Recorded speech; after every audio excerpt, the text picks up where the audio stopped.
has ended already. Good evening, everybody. Good evening. Can you hear me in the back? Yes. No? Yes. You're on. I can probably talk louder than this, so I'll try. Good evening, everybody. Is that better? No. In the back? No? Good evening, everybody. Good evening. Okay. So, welcome to the County Executive Legislative Listening Session. This is our 4th year doing this event. The purpose of today's event is for us to hear from you. We'd like to hear your words, your thoughts, your ideas, and perhaps your concerns on things that the county executive, as well as your other elected officials, can take either to Annapolis or perhaps maybe to the council. So with that in mind, we have a list, and I'll just remind you one more time. If you were pre-registered and you didn't sign up and you didn't check in, please go back out to the table and do that so we can make sure that we don't overlook you. Again, please go back out to the table if you were pre-registered to speak tonight, so we can make sure that we make room for you on the agenda. Tonight, again, we'll hear from you, but we also have the county executive here, along with representatives from our delegation in Annapolis. We have with us Senator Muse.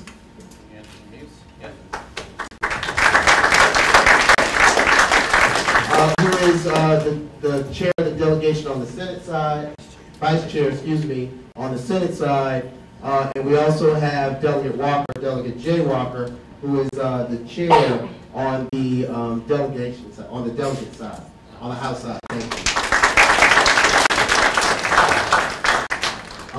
So without further ado, I'm going to hand it off to the county executive to bring some remarks, and I'm sure he's going to allow the senator and the delegate to say a few words as well. Is this working? Yes. Oh, there it is. Thank you. Can you hear me in the back? Yeah. Great. I'm going to be very short. As Barry said, this is our 4th year? Yes. Yeah. You know, I'm old, so I can't keep up with the years. 4th year doing the legislative hearings. And it's one of the things that I've said I was going to do when I became county executive, because it's something that both Senator Muse and Delegate Walker have done, and that is to listen to you before we actually propose legislation in Annapolis to get your thoughts and concerns. Additionally, what we've done is I think we have a number of our departments here. So hopefully, if you had questions on the operation of the government, it's already been answered. If it isn't, there are people in this audience, believe it or not, here tonight that can actually answer your questions. So you may come up and make a comment, and I'll be directing these folks to get to you. So why don't I do this before I turn it over to Senator Muse.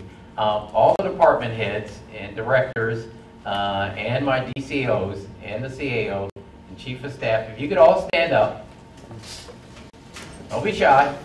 We got the school board, school system here. We got to give them a round of applause. Mayor Bowman. Connie's hiding over there. I want them to stand up because I will be directing you to one of these individuals to solve the very questions you have. Betty Francis, thank you for coming in. So we look forward. This is your night. This is your time to talk to us, but we certainly want to make sure that while we have the opportunity, that we answer those questions. I do want to thank Mr. Gums, who's been working with our T&I in this area, and many of you have been, so that we focus on getting the resources here.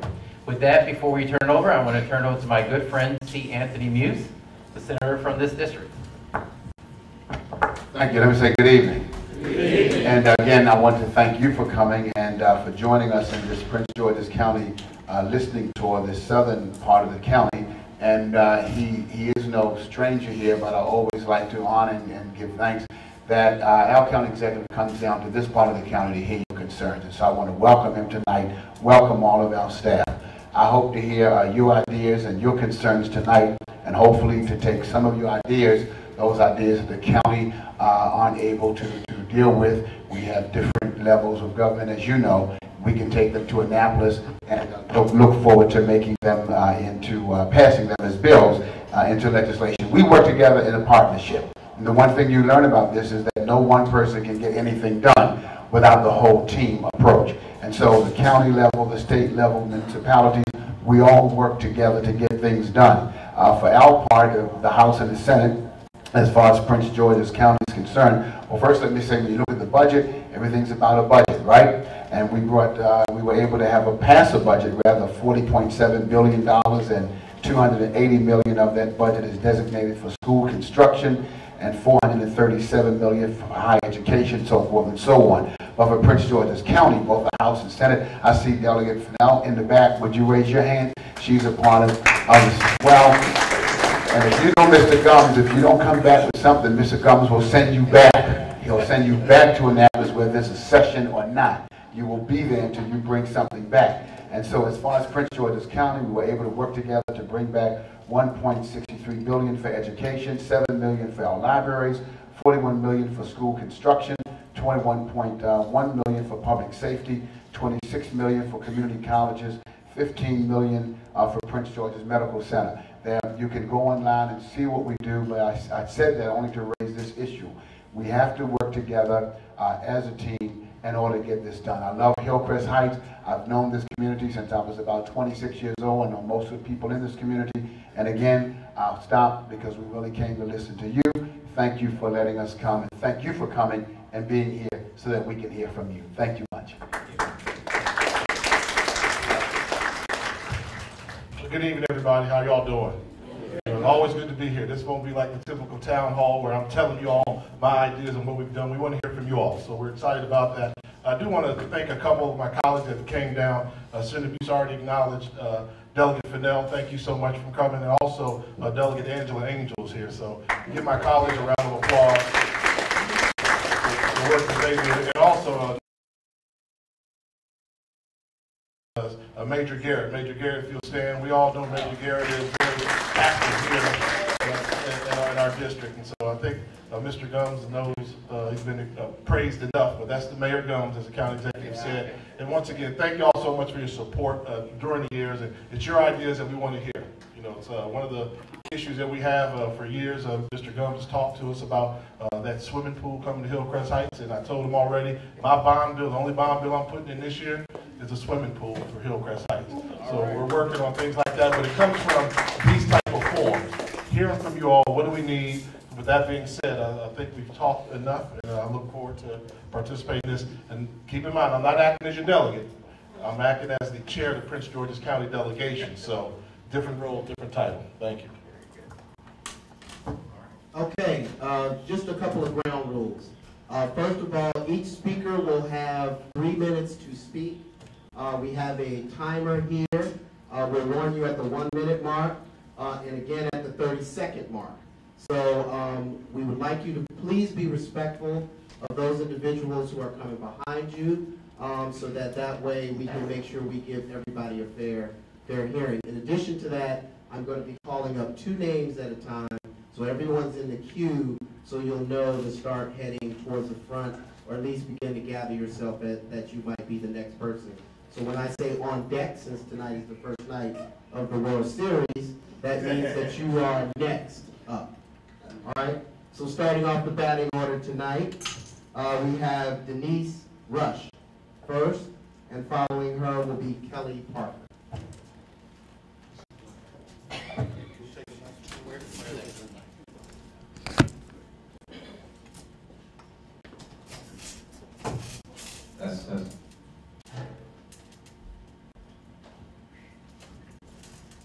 Good evening. My name is Denise Rush, and I am the first vice chair of the Accessibility Advisory Committee and the vice chair of the Metro Access Subcommittee. I want to talk about transportation.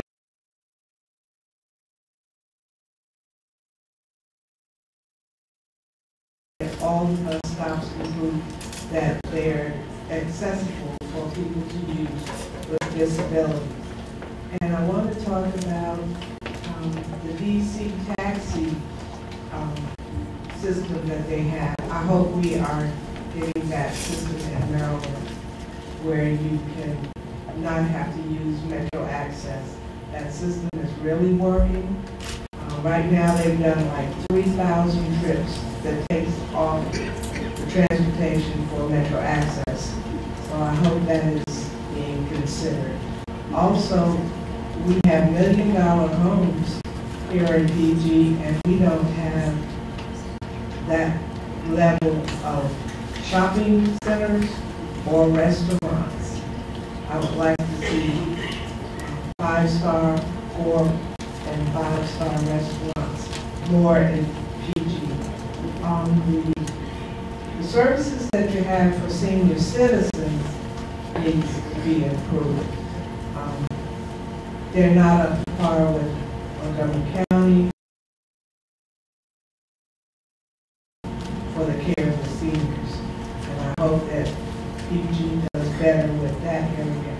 Also, we have with Metro Access called grandfathering. We're going out to Dallas, we're going out to Lorton, we're going to Gaithersburg, and we can't go to Clinton on the weekend. That is unacceptable. They're cutting off the buses, and people can't go anywhere. The bus route is off on Saturday. They can't go to Walmart and Clinton on Metro Access because there is no transportation. Thank you for your time. Thank you. Can I just ask one? Sorry. Can I just ask one question? I'm going to get somebody from our transportation DPW to come over and talk to you. But on the senior services that you talked about in the District of Columbia, what services don't we have in the county that you see in the District of Columbia? Because we do have someone from our Health and Human Resources here, but we also have family services.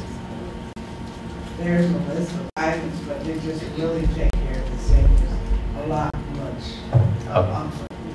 Meals, going to the store, transportation, the doctors, and also that DC taxi, you pay $5. You can go all the way up in Northwest, all the way to Anacostia for $5. You don't, and you do it. You don't have to do it a day in advance. It's just $5. You don't have to share a ride. They see that they have meals. If they can't fix the meals, the housing, it's a list of items that senior citizens get. They really take care. Thank you. That helps me. We're going to have a couple of folks come over and talk to you about that. Christopher, you want to grab the mic? In terms of the restaurants, I don't know if Senator Muse or the delegate want to talk about what's coming at MGM and other places. Yeah, I mean, I would say, obviously we're working on that. It's a work in progress. I was here at a meeting we had, 2 or 3 months ago, where they're going to fix, they're going to renovate the Iverson Mall. I think that's a big one. I didn't say it was quick. I said we're working on it.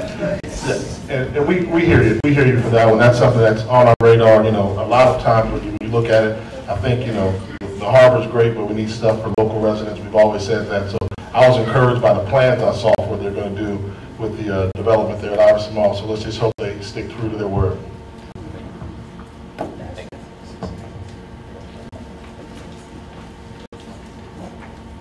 Kelly Parker is the next person.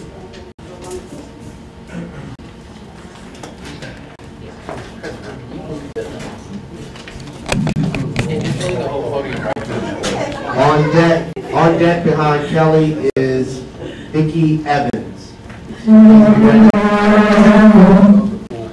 Thank you. You might be better off putting it right here, Christopher.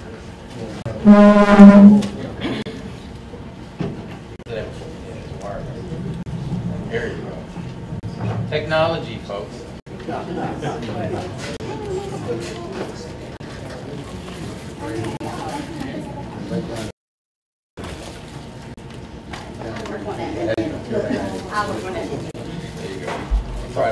talk about you later. You can talk about me now. Hi, my name is Kelly Parker, and as you can tell by my shirt, I am a dog trainer, and pit bulls are my specialty. And of course, I'm here to discuss the pit bull ban that is ridiculous in PG County and It makes no sense that you're judging a dog by its breed, and pit bulls are not a breed. And I'm from DC. I lived in PG County for quite some time, until 6 years ago. I now live in Virginia with my pit bulls. And I do bring my pit bulls when I come up here. And I do train pit bulls here. I walk pit bulls here. And you all are losing so much, PG County is losing so much money as a whole for people who cannot live here. And you're also making it difficult for other, I want to say parishes, but it's not parishes, for other counties. And I get phone calls, I get emails on a regular basis. Can you take my dog? Or can you tell me where I can get my dog spayed or neutered? So you're losing money. You're losing money, and you're causing a crisis in other areas when you're banning an entire breed. And technically speaking, pit bulls are not even a breed. They're just a dog. When they're born just like we are, a blank canvas. And of course, most people will say, well, you got to nurture it, it's the way it's trained. Well, no, being a trainer and being a owner of a pit bull that is inbred, genetics takes over everything else. So the dog my dog is pretty much well behaved. I can take my dog anywhere. But because he's inbred, he has some issues. So there's nothing that you can do about that. But to ban an entire breed, and today it's pit bulls. Well, for the last 20 plus years, it's pit bulls. Now, next thing you know, you're going to have Dobermans, you're going to have Chihuahuas. Trust me, I've been a professional dog trainer over 4 years. I can tell you I've been bitten by more small dogs. As a matter of fact, I just got bit by one that I'm training. And so you have so many resources that you all are not tapping into, and I am one of those resources, and I have been on the panel, and I've been talking about this for such a long time, and as opposed to just saying, oh, okay, well, only a couple of people only think about it. No, it's a lot of people. Trust me, I can give you my emails or my phone, and you can answer those calls. So I'm just here just to let you all think about that, because this ban needs to be done away with. Thank you very much.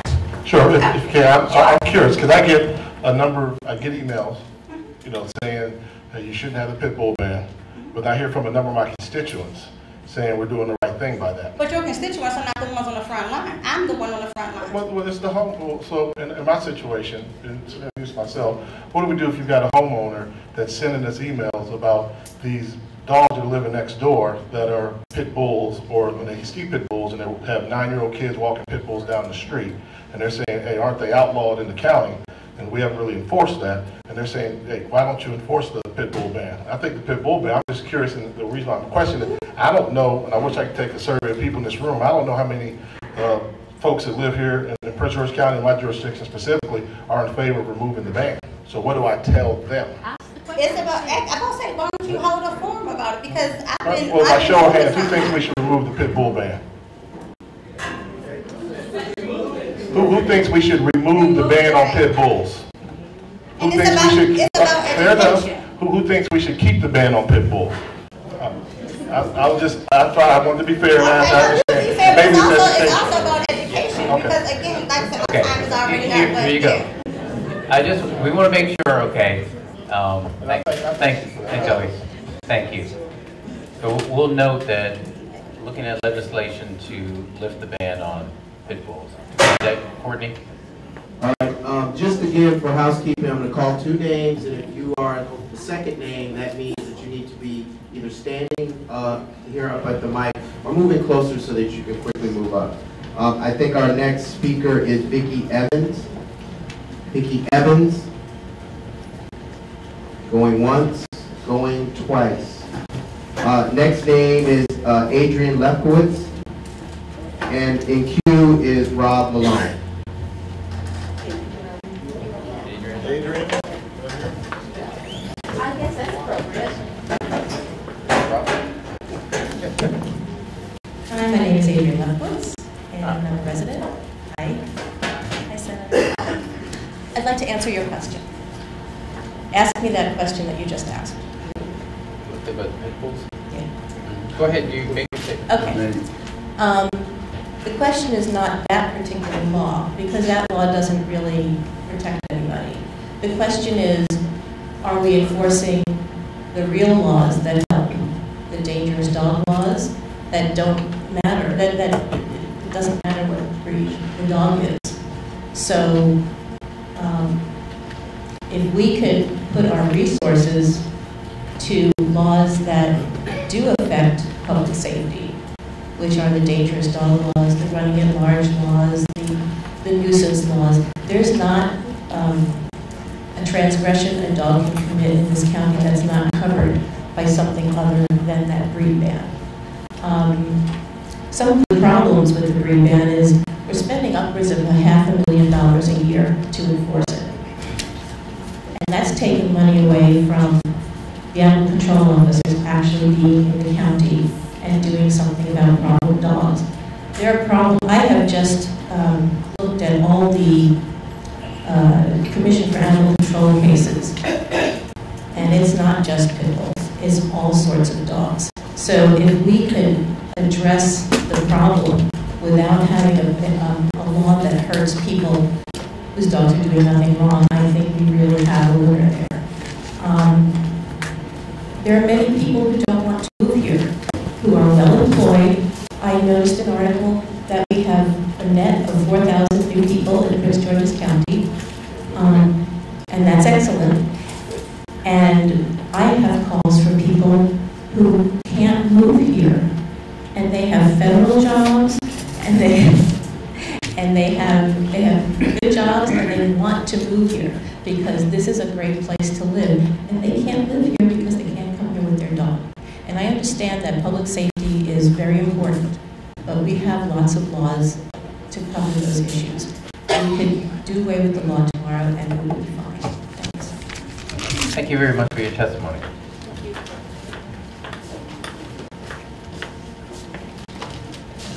Good evening, how are you? Good. My name is Rob Malone. I came here today from Cambridge, Maryland, because I didn't want to miss the opportunity to make sure that an issue was front of mind. I represent the ARC of Prince George's County. I represent the board of directors. I represent about 550 individuals who serve as staff. I represent the 3,000 individuals and their families that we support. There is an issue that for us is a tidal wave issue. It's a damaging issue, and I wanted to make sure you have some context and people in the audience kind of have a sense for what's coming up. The ARC of Prince George's is the second largest ARC in the state of Maryland, Baltimore being the largest, but being the second largest. Because of how we are compensated for providing support to individuals with disabilities, some who are very medically fragile, some that are on feeding tubes, some that need to be bathed, some that need to be fed. The issue is, as the county minimum wage goes higher than the state, and we are compensated 85+% of our services are funded by state funds, it creates a huge imbalance. So we're asking the county to really be the source to fill that gap. It's an issue that is a no doing to our own. We support the minimum wage increase. We do not support a waiver from minimum wage. The issue is, this would be a great poll, would you rather work at McDonald's and make minimum wage, or would you rather clean an individual or bathe an individual or take training for 60 hours, etc. So these are not minimum wage jobs, and we need the county to be sensitive to the services that we're providing the individuals that dedicate their lives and their time to provide that support, and to make sure that they're paid above minimum wage. The way that it's worked, as far as I can recall, is that the state has always had a buffer above minimum wage because these are not minimum wage jobs. They tended to be 30% above minimum wage. And again, as the county's minimum wage exceeds the state, we need the county to sort of step up to that. So I'm wondering if there's any thought on a process to verify or think through how we're going to provide the additional funding for these service providers, including the ARC and others that provide those services in the county. Thank you. And we talked about this. I mean, the only way we would be able to go above it is to actually have resources coming in. Right now, the county can't afford to do that. So I don't know if there's something at the state level resource we can get in, but other than that, you know, it's not going to be, unless the revenues that come in are going to be greater. I think that's, am I right, Thomas? Betty? Yeah, I know in Montgomery County, they made up the gap and they raised the minimum wage by using county funds. Unfortunately for us in Prince George's County, since we can't raise revenues other than for education, we cannot do it. It is against the law. We have to go with the budget we have, and there's no, right now we're cutting everything. So that's not going to be possible unless, and I'm going to answer the question, but I'm not going to take a re-question on it. But we will look at it at the state level and see if there's anything that can be done at that level. Okay. Thank you. Thanks. Next up is Mr. Earl Gums, and following him will be Nick Alucci. All rise. Good evening. I'm not making any complaints. I have a prepared statement though. I am Earl Gums. I live on Gaither Street. I'm president of Hillcrest Marlow Heights Civic Association. I've been president for the past 16 years. There are many requirements for better services, including schools, improvements in streets, and better services and more effective public safety and better property standards controls. These improvements will require more resources to be placed in those areas, which will highlight the need for revenue to support this effort. It is known fact that residents are not favorably inclined to support a property tax increase. I guess I'm right there. In an effort to enhance the revenue stream, I am proposing that a revision be made to the Maryland resident income tax structure. As a certified financial manager and a preparer of taxes, federal and state income taxes forms for individual, it is apparent that additional tax revenue can be accrued from taxpayers in many of the tax forms prepared by individuals. It has been noted that in many instances, individuals are required to pay additional income taxes to the federal government, whereas a refund is received from the state of Maryland. This can be adjusted by amending the Maryland tax code to eliminate the subtractions from federal tax income allowed by Maryland tax code, by the Maryland tax code. For example, interest on treasury bonds and other government obligations are taxable on the federal income tax returns, but are not taxable on the Maryland tax form. This change would have a greater impact on those in the higher tax bracket, so the average person won't have to pay it because they don't have any federal obligation, and would have a greater tendency to be, who has a greater tendency to be holding U.S. government funds. So I think you should take this into consideration. If you need any assistance, I'll be glad to help you. Thank you. Just one question, Mr. Gums, thank you. Were you speaking of the deductions relative to state, and how would that come to the county, or how would... On the income tax, as I indicated, I prepare income tax forms. On the form, they have reductions from income from the state of Maryland, and you reduce the interest on securities. So you have a lesser tax base. You see, so you pay less taxes in Maryland. So I'm saying if we want additional funds, we can eliminate that. Thank you very much.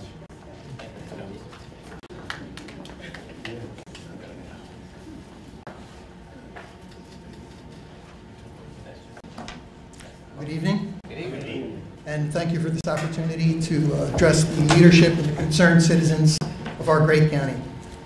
My name is Nick Lukey, and I'm here as president of the board of the ARC of Prince George's County. I'm here with Rob. He's doing a great job.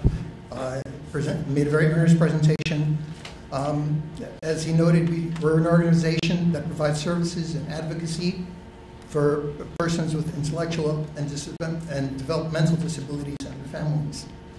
I'd also like to focus on our county's minimum wage requirements and what I think must certainly be an unintended consequence, how it impacts the individuals and families, for example, that we serve at the ARC. For many years, the state's Developmental Disabilities Administration has worked to support a rate of pay for direct support professionals. These are the people who work directly with the clients of our organization. And that's above the state's minimum wage because of the skilled and demanding nature of the work that these people do. As Rob noted, it requires least 60 hours of training to do this kind of work. It's more than minimum wage type of work. In 2014, the state legislature passed a bill that increased the state's minimum wage, and also at the same time, they provided a higher rate of reimbursement for direct service providers, and the effort there was to ensure that these critical positions would not become minimum wage jobs. And then at the same time that the state was increasing the minimum wage, Prince George's and Montgomery County also passed legislation that increased their minimum wages significantly higher than the state's. Now what this means is that without additional funding from some source, and the county perhaps would seem to be a logical place to come to, because that's sort of the pain point in all of this. Although it's a good thing. We don't oppose the minimum wage. That's a good thing. But for organizations such as ours, it makes it difficult for us to do what we have to do. And so this could result in thousands of our direct support positions either becoming minimum wage jobs or not being filled at all. And the consequences of that for the persons that we provide the services to could be disastrous. These are persons really who are incapable in most instances of taking care of themselves, and without the kind of support that the ARC and other organizations provides,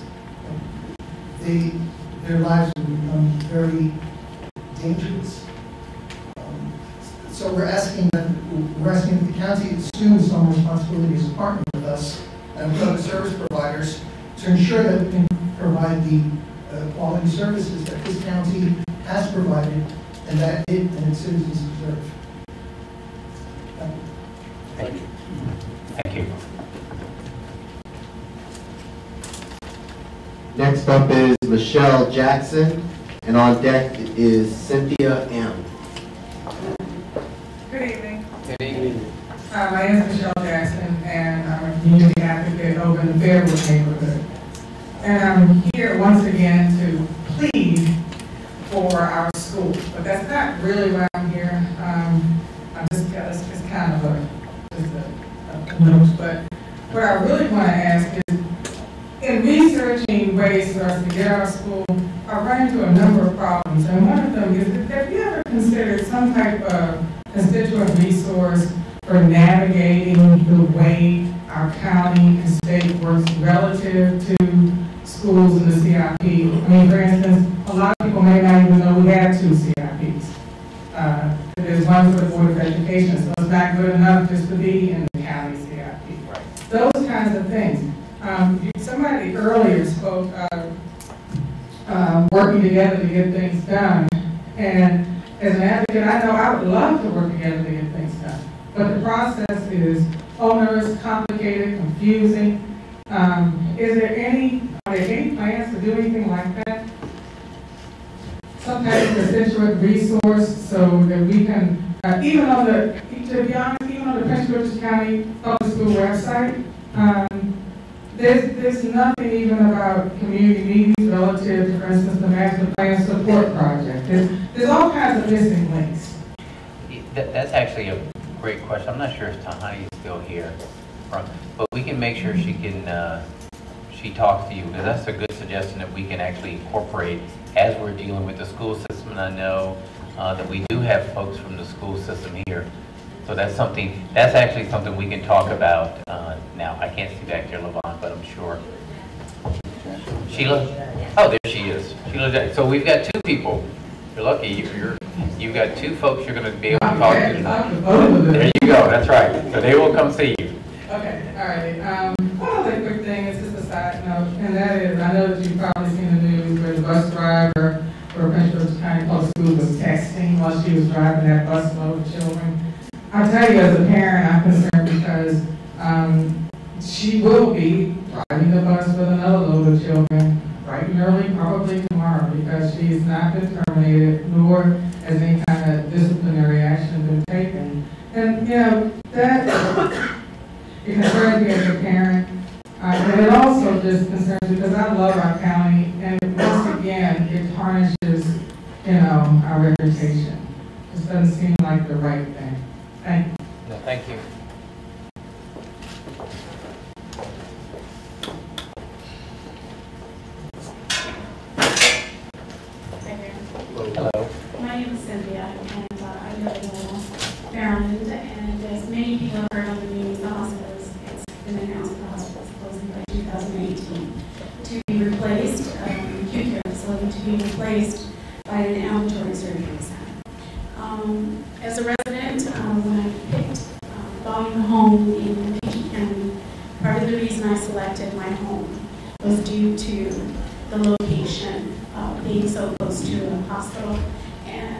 there are also many million-dollar homes being built. Laurel is exploding with population and investment. And I would like to know, sir, why the county has decided to close this hospital when it is needed.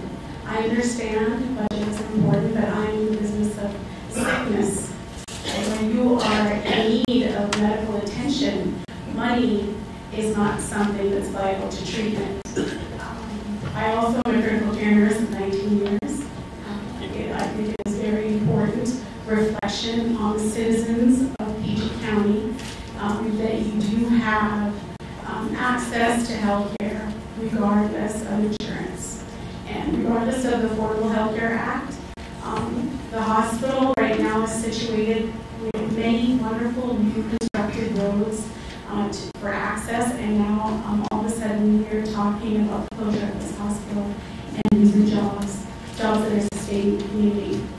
We are also surrounded by nursing home facilities and elderly people aging, an aging community, which is well known, that baby boomers are now aging. And so chronic illness and medical issues when a hospital closes is definitely something that the community needs to be involved in. And I would like to know, because the news was actually, we found out the hospital was closing by a news scoop on the television. It was not told to us by the powers that be.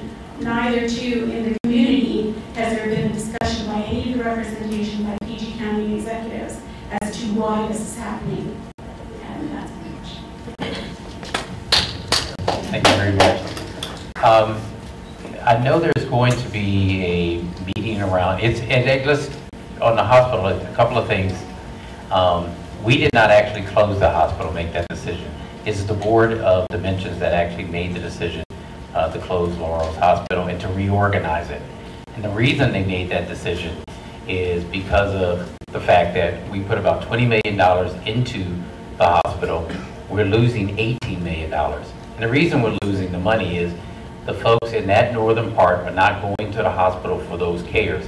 So the best thing for us to do is Dimensions as a whole, and I've got medical experts back there, our health department, who can help with this. But it is the best thing for us to look at how we use the limited resources we have as a county. I agree with you, money should not be an object. Unfortunately, as county executive, I am limited at how much money I have and how much money we as a county can give.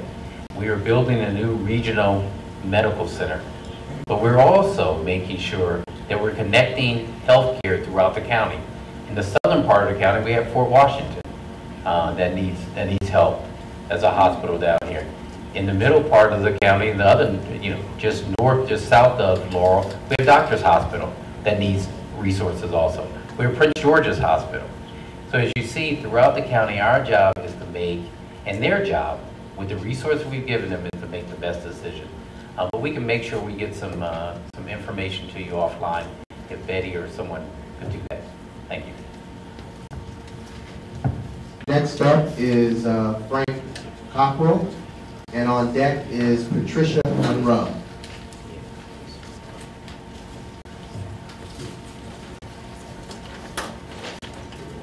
Thank you. I didn't know I could sign up so quickly here. We're efficient. Good evening. Thank you for this opportunity. Honorable Executive Baker, other distinguished, wonderful people and leaders. My name is Frank Cockrell. I'm from Beltsville County. Prince George is part of county. We also have about 40% of our population in Montgomery County, as we all know here. I'm so pleased that I'm right after Cynthia, because I'm going to capitalize a little on what she is saying. And the reason I'm doing this, I have a lot of passion for what's happening at Laurel, and maybe that 18 million will start off right there. And then I'm going to briefly, quickly go through some points. Is okay, there have been losses, but you folks, if you didn't, should have heard, as the mayor in the back with us here, and numerous others, whether it's Senator Roosevelt, Now, I've heard dozens of people talk about how this has improved significantly. Slave lives and by the month or by time has improved with dedicated people. Sure, it had a tough time starting going up because it didn't get the resources then. To tell you the truth, this is a tough budget time. What we are doing is trading 18 million for the need to put it elsewhere for about 50 million if you look at just a real basic thrust of this. Let me go quickly for the new thing. The reasons I'm going to do this, first off, I've been involved 10, 12, 15, 20 years for some of these. In community, environmental, in law enforcement, education, and citizen needs, recreation, particularly the teens and the younger. With the problem we had in an executive anchor, I have a total respect for what you do, but in fact, what we've had from dimensions is, I'll say, sort of a tragedy of lack of communication, public transparency, secret meetings under the table, no return calls to some very high-level people. This is totally wrong. And this whole thing, I don't know how it goes up to the state. I'm not going to comment on that, but there are some public health hospitals, area-type surgery that go up there. And calls have not been returned. I will tell you, if you aren't aware, there are hundreds upon hundreds of people who are major opposition to it. It is the 80 or one up to 700 people that lose jobs. It is against the transforming neighborhoods. I know we're not a Langley Park, and I'm not aware of all these things. But what you need is acute care where the people are and where the number we came up with in 5 years may approach 120,000. When you talk Conterra, the rest of what's happening all around there, and the 4 counties, Montgomery, Howard, Gentleman. So let me just finish pretty quickly. Yeah. I think you're about to lose. You've lost your tie, but we will have someone come over there. I think Betty or someone from my healthcare is right there. Okay. I just want to end with a plea for you leaders to reconsider what this does for the loss of things, what you're going to be needing. Homeland Security's got to pay in there for traffic. Thank you, Frank. Thank you.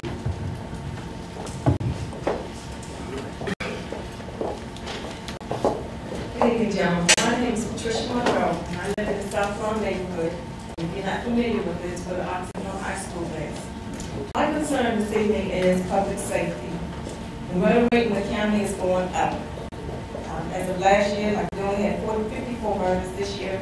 Way up to, it's over 58 when I did my last statistics. We had a few more last week. So we have about a 38% increase on murders. My major concern is in the month of August, from August to about September, my neighborhood was terrorized by home invasions. And I know there's a budget cut, but I'm begging you, please do not cut the budget for the officers. Had it not been for our cops officer and for Major Garrett, my neighborhood would probably still be being terrorized. But because of the relationship that we had with the cops officer, we were able to get information to them about the people that were coming into our neighborhood. So I'm begging you, please, whatever you do, please. I know reductions have to be taken. I know they haven't had as many academies as they normally have. I know there are about 400 officers that are slated to retire. And in order to backfill that, we need to get a couple of academies going at this point in time. You're smiling because I know you're probably aware of this. Yeah, I agree. But when you live in a neighborhood, most of my neighbors are at least 65 or older. Jay, you've been in my neighborhood, so you know. For their doors to be kicked in at 1 o'clock in the morning and for them to be terrorized like that, it's crazy. It's really crazy. So I'm begging you to please consider public safety when you do the budget. Thank you very much. Jacqueline Avalar, and on deck is Mallory Johnson. I'm stepping up for my wife, Jacqueline Avalar. John Hennigan. Two questions. One is about District 7, and I know there's a lot of budget issues you're saying, so I'm sure that's getting hit a little bit, but just curious about the long-term status. And the second question is, I know MGM promised 50% of the jobs to go to PG County residents, Prince George's County residents. Very good. And I'm just curious how we're going to enforce that to ensure that that happens. On the MGM, I think we actually have someone who monitors that. I think there's a report out now. Is that public? I don't know if it's public yet, but we have reported there. And I'm here to talk to me, and Brad promised to come back, and Yes. we can talk about that if you'd like to. We can definitely have someone talk to you about the report on MGM and District 7 station. And for the people from the county, because that is tracked. Yes, that will be tracked. Right. And District 7 station, which I know is a great interest to the panel up here. As soon as we have the personnel, because of budget shortage, that we have the personnel, that the station will open. Thank you.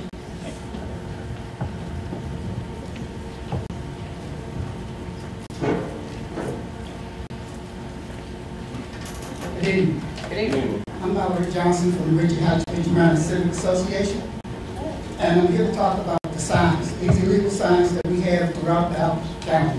I don't know what we're doing, but whatever we're doing is not enough. Basically, the way we see it, as soon as the sign goes up, the signs come down, go right back up again. This is a continuous daily habit that somebody has. I think we've been talking about business people come here and just put signs every place they can. It makes our neighborhood look like it's unkept.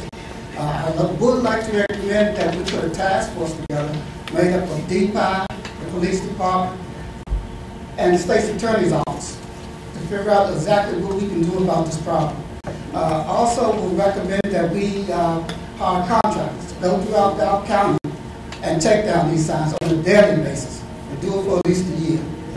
I also have a problem right now. I'm trying to figure out our budget. This departmental discrimination budget that we have, where $17 million is kept aside. The question that I have on that is, how can a manager's department, taking 2% away, whether we need to, how can I actually use, do I need to use that 2% now or later? They say the money is available sometime in the future. When in the future is this money going to be available? How long is it going to take us to have this money approved so we can put it in there and do what we need to do for this county? Where do you live again? What community was that? Richard Hatch, Richard Manor, Forestville, Maryland. That's off of, we actually 1 mile west of Richard Market. Sure. No, I was curious because Senator Busuttil, we heard about this in Akakeek a couple years ago. It's a huge problem. So we've got some legislation that we're working on bringing, which will bring the state highway into place. So it'll be Branch Avenue, Pennsylvania Avenue, where you are, and 210. So we'll keep you posted. I'll try and get your name. If you can follow with my office, and your testimony would be helpful. And in the meantime, Gary Cunningham back there is excited about talking to you about the task force and how he can help and get this up. Aren't you, Gary? Doesn't he look great back here?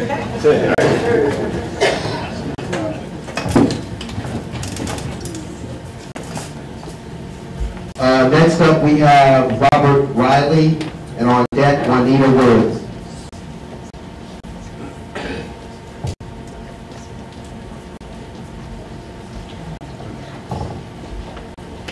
I'm Robert Riley. I'm from Piscataway Hills. First, I want to thank you guys and a lot of people in this room that our neighborhood is almost livable. I've been walking a mile to my house every day through the woods, which is not easy.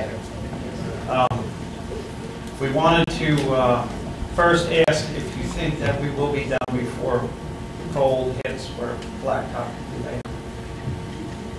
That's one question, but in listening to other people's questions, on a separate note, I feel that 210, could we push to have red light cameras and speed cameras to revenue the county that's building all the houses that use 210, which is south of us, if we could tariff them through cameras and tickets, at least we could pay for 2 cans. Because it kind of seems unfair. We're building them highways, we fix the road for them. And it might help pay for my neighborhood. I'm going to let the legislature talk.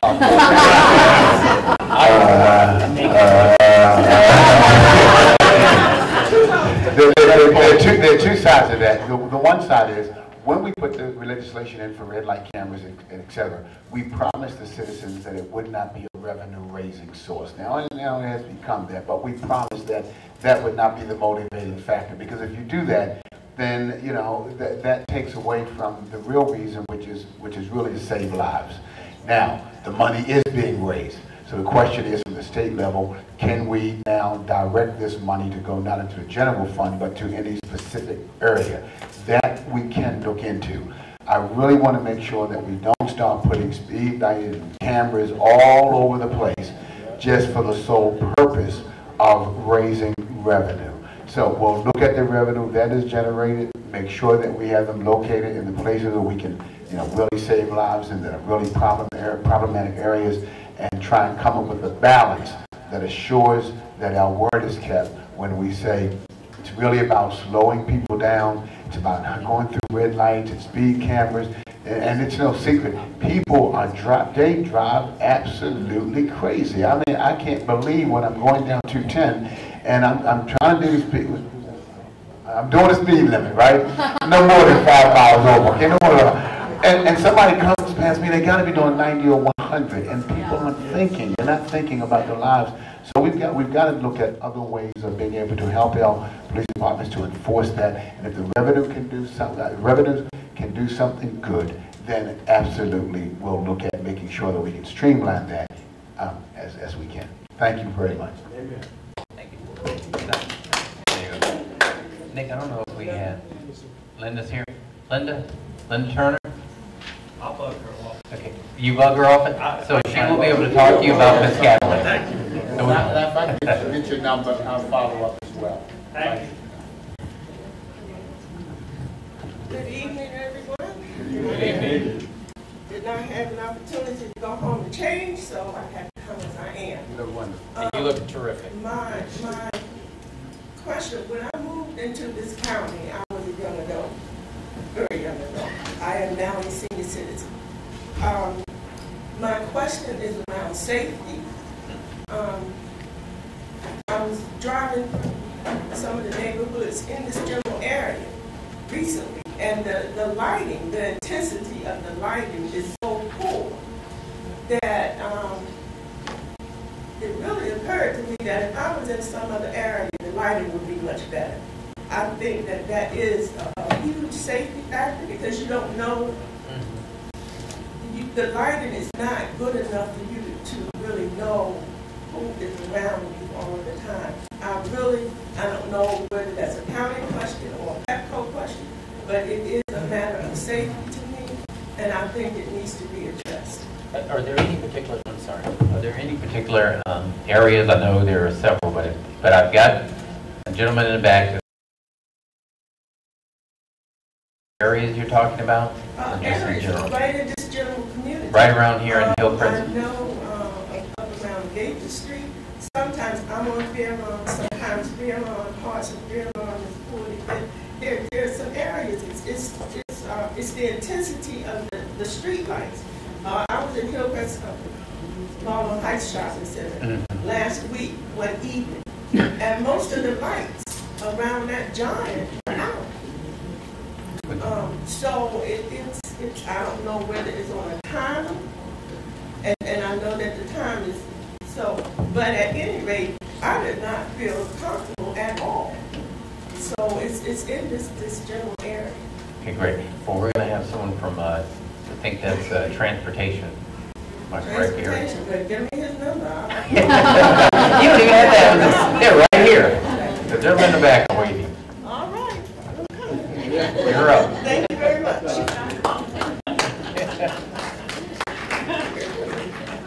Okay. I think Barry, is that it? Well, thank you for coming. When's our next one? Our next legislative hearing is Monday, November 9th, and that will be At the Parks and Administration.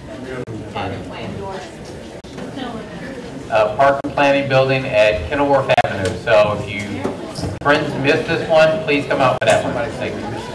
Sorry. Oh, just 1 minute. I think we hold 1 minute. We may have missed somebody. Just to, and I did, and they told me I was going to be second to speak. That's right here. Just a moment. If we can have your attention for a moment in the back, can we have your attention just for a moment? We're almost finished. There may be persons who signed up and may not have electronically. Oh, look, Senator, so we can. Barry? No, it's Sandra Hamorski. Sandra Hamorski. Okay, can we do this right here? We've got this young lady right here and this young lady right here messed up. Hold on now. Oh. All right, which one of y'all didn't sign up? You signed up? You come on up here. Who else? So we got. Oh, we called your name. You were gone. Okay. Oh, hold on, because we got people. Come on behind. We're gonna get everybody lined up. Oh man, where's the young lady with blue? You're good. Okay, this is it. Oh, no, we got right here. We ready? Come on, you coming over? Come on over. All right, we got the. You're my last person. No, wait a second. Ma'am, did you say did you sign up? I did. Yeah, Okay, well, please. That's okay. You can go ahead and stay in line, ma'am. Okay, here we go. This is it. All right. Those of you who have to leave, you quietly can leave. But people who work for the county, you're required to stay here. You're on. Tell us your name. Hi, my name is Lottie Coles, and I have a child with disabilities, and my child goes to Youth Provider Support Services, and of course, as everybody have mentioned, there's money issues, and they have already explained that to you, so I'm not going to go into detail. As a mother, though, the mandate, the law that was passed down through the DA that says your child has to be out in the community from 4 to 6 hours a day. That one price, so to speak, does not fit every child. Now, me one-on-one, difficult enough, but to put your child out in the community for 4 to 6 hours a day with 2 people, with a busload of individual, I think that's unfair to people that have to take care of your child with disability, depending on the disability.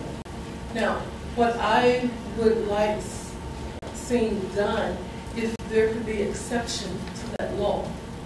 I think it's a great idea to get them out the building every day, but to mandate that they be out the building 4 to 6 hours a day, that's a problem. And on top of that, I mean, we tell our children or our individuals, wash your hands, you know, do this, do that. Some of them, the food has to be pureed. Some of them don't eat sandwiches. So if you're on a van for 4 to 6 hours a day, how do we really expect the people taking care of our individuals to adequately provide for them? There's going to be some neglect, unintentional neglect somewhere. And I work. The reason why I'm working and the reason why I'm still working, I can retire because I have agencies like New Horizons that I trust with my child. So please consider making an exception to that law. And if you can give us some money, we really would appreciate it. Thank you. Thank you. All right. Thank you, Senator Mills, Mr. Baker, Jay, in California. Not going to take long, but I have 2 things, no complaints. First of all, thank you for coming out for the community. My name is Angela Childs. I'm president of Hillcrest Town. Hillcrest Town has about 397 homes. I'm also a member of the Civic Association with Mr. Gunn. All right.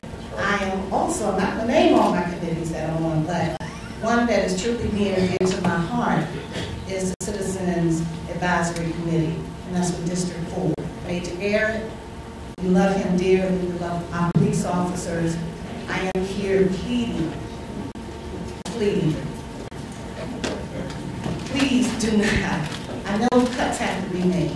We have our own personal household that we have to do. We have to make adjustments. Safety is a really, really big deal. I've heard a lot of concerns from the community throughout Hillcrest area, throughout out and out.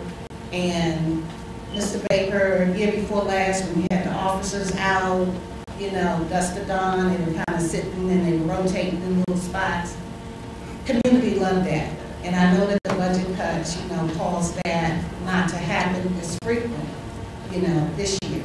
I don't know if you can bring that back, but I am pleading, being a member of the CAT community. All of this is volunteer for us, but because of the love that we have for our community, we are invested in. We love our police officers, not excluding the fire department, we love them as well. Our community has also taken on, we're going to help you out a little bit, because we're also working with our police officers that we're about to implement, that we're going to have patrols, that we're going to pay them out of our operation fund, okay? So, you know, we're going to do a little bit, you know, the time is about to change, the holiday season is coming, this is what the homeowners would like. We met with the officers. I think the terminal, I'm not going to get into the logistics of it, but they're going to do an assessment. So we're going to help you out with that, but we just don't want that to be the only thing. And I'm just pleading with you, honestly, because I know that you all care about our police officers. The other thing I wanted to report, you probably don't know, nothing negative. We had a very bad situation in our neighborhood probably a month ago. Long-term homeowner, her husband was attacked viciously by a pit bull. To date, that pit bull has been put down. I don't know if that's the correct terminology. He was walking his dog, his brand new dog, little dog, and this pit bull jumped over the fence of a homeowner that lives in my community and viciously attacked this older gentleman. He has a lot of laceration, he's going through therapy, a lot of things are going on. When I heard about it, we immediately with the management company, some police officer came, they took a report and so forth. But I say that because I look at it, that is the behavior of individuals that breed our animals. I'm an animal lover, you know. But if you could look at the current law that's in place, maybe there could be some type of fine to that owner of those animals, and not, you know, because I'm not for kicking the animals out, but yes. Thank you. Okay, I'm sorry. But thank you. Yeah, that's right. But let me just say this in general. Look, you can go ahead, Angela. In general, if you see violations in the county, that's why we have 311. That's why we have county click. So anything that are code violations, non-emergency, it is there for you to use. Yes, ma'am. I'm not going to lie and say I signed up and I did not sign up, but I thought you'd be very disappointed if I didn't get up here. I would be very disappointed if you didn't, but I'm loving the red shirt.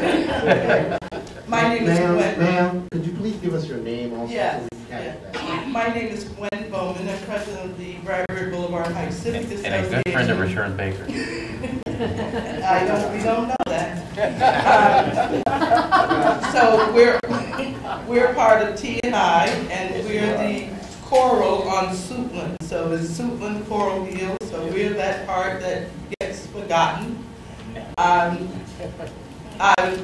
know the people in my community would want to know that I talked about that 11 acres of land that's sitting in the middle of our community, the old Chapelwood Apartments, the one where the buildings were raised. Now the fences are down, and there should have been numerous 311 calls from a lot of people in the neighborhood regarding that. The grass was never cut all summer. So now it's just sort of laid over and died. Luckily, it was a dry summer. I had asked for a representative from T&I to come to our Civic Association meeting on Monday. I was told by Mr. Parks that someone would be there, but he couldn't give me a name because he hadn't gotten a commitment. So I'm looking for a commitment tonight for someone from that team to be at our meeting on Monday night. They're like shouting in the back, saying, me. Go ahead, I want you to finish. Okay. And one of the, so that's that part. But the other part is markings on the streets in the community. We talked about how people are driving. There's no definition on a lot of our streets that approach Marlboro Pike and in some of the communities. There's no definition of right hand, left hand, and then when you're approaching an intersection, then because you have the people that are not so concerned about the other drivers, we just need that definition of where the stop sign is. Maybe people will recognize the line before they recognize the sign. So we would like to see that our low-hanging fruits in our area, in the Coral Hills section. Okay, thank you. Oh, wait, hold on, before you go. So, because I would definitely want to make sure that you and I are the greatest of friends. So Gary Cunningham and Linda Turner's back there, they cannot wait, you know. They want to see you right away. They were just, you know, they're about to run up here. So if you can go see them, that'd be great. I saw it when I came in. Oh, and before I do this, we do have our school board member, Edward Burrows, here. To give him a round of applause. Thank you, Edward. All right. Greetings. Greetings. My name is Timothy Johnson Day. I'm born and raised in Brandywine, Maryland, and I graduated from Lamar High School. So where did you go to school? I went back to my high school earlier this year, and I was very pleased to see they have training for the A+ certification, just for IT. And so, as I work at the Prince George's County Courthouse, the clerk's office, and so there I learned that a large portion of the revenue for Prince George's County comes from tax-paying homeowners. And so, a lot of those tax-paying homeowners are college graduates. And so, when I saw the preparation for the IT certification, I realized, this opportunity, college and things of that nature. So, my thought that I would like to present is, if I can get some feedback on the curriculum that is in place, or perhaps could be put in place for financial planning for college graduates, for high school graduates who may not have a scholarship to go to college, but who have the desire and dedication to go to college, some financial planning so they can know what to expect and how to manage their finances. So when they graduate from college, they can go back home, they can bring mine, and be tax-paying homeowners in Prince George's County. Okay, thank you. I think you've got a lot of people who will include a school board member who want to talk to you about that. All right, Tahani, can you be lead batter? Come on up. You're it. Good evening. You're the star of the last show. but not least, I'm Yes. Barbara Garner in the Temple Hills area. I've been in Prince George's County for the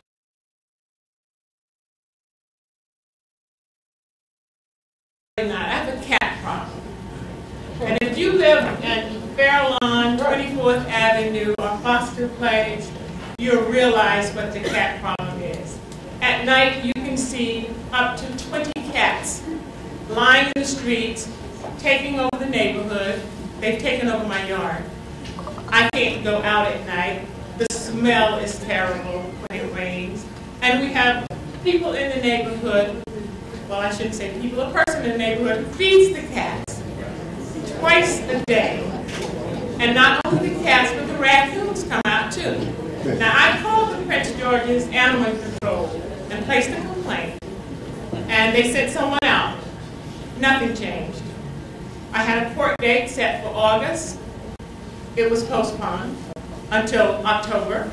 Had another court date set for October 14th. It has now been postponed to December 3rd. What can I do about these cats? We're glad you asked. You see, there is Adam Ortiz, Director of the Department of Environment, and he will take care of you. He's waiting to talk to you. They're right there, the handsome young man with the goatee. Come on up. You're it. You're last. I am. My name is Sandra Morski. I have been a almost lifetime resident of Prince George's County. Lived in Glass Manor, lived in South Lawn, lived in Fort Washington when that meant the fort, as opposed to the rest of Washington is. Went away to graduate school. When I came back and bought my very first house in Prince George's County. An awful lot of people thought that was an odd thing for me to do, considering I work in Virginia, Arlington, Ruston, Dulles. But this is home, and this place is important to me, and that's why I'm here. And that's why I'm here today. What's been really interesting is how many times the animal situation has come up. Issues about dogs, issues about cats, and I am unfortunately going to be another pain in your butt. One of the things, I'm pretty active in animal rescue, and one of the things I want to point out, the pit bull thing has come up a couple times, and Delegate Walker, it was interesting when you asked to see a show of hands about, well, how many people think we ought to have a pit bull ban, and a whole lot of hands went up. My concern about that question is that the question it doesn't ask is, what does it mean if we don't have a pit bull ban? That doesn't mean wild animals are running everywhere, attacking everybody's kids, that it's okay that a dog jumps a fence and attacks a citizen. Those things, we already have laws on the books within the county and in the state that cover things like that. Where I'm concerned, actually it comes from a financial standpoint, because I'm all about the numbers. Our county is getting a little bit of a bad rap, particularly in the rescue circles, because people are being warned away from Prince George's County when they're coming through. I transport animals. We drive animals up and down the East Coast, mostly from southern states to northern states, every weekend. When we're setting out our schedules, we are deliberately telling people to go the other way on the Beltway, because if you're stopping in Prince George's County with a pit-looking animal, this could be a problem. So consequently, nobody comes this way. That's not what I want to be representing for my county. One of the issues bigger than that is the fact that driving through the neighborhood to come here tonight, I passed 2 different people collectively walking 3 different pit bulls. So we're enforcing, but we're not enforcing. And the reality is that these animals, it pains me to see anything, people, animals, creatures of any kind, judged based on the way they look and not on the way they behave. If we were to overturn that one section of the law, we would still have all the rest of them in place so that any animal who posed a danger could be handled. Finally, what really concerns me is the fact that the businesses are being harmed. Vets, groomers, dog walkers. I recently had a vet have a dog in the office in Anne Arundel County for 7 weeks because an airman who was stationed at Andrews Air Force Base came and got an apartment in Prince George's County. Where else would he live? And had to have, and the neighbors called and turned him in. So I would hope that you would reconsider that situation. Thank you for your time. Thank you. I believe that is it. Thank you for coming out. We will see you in November. Great.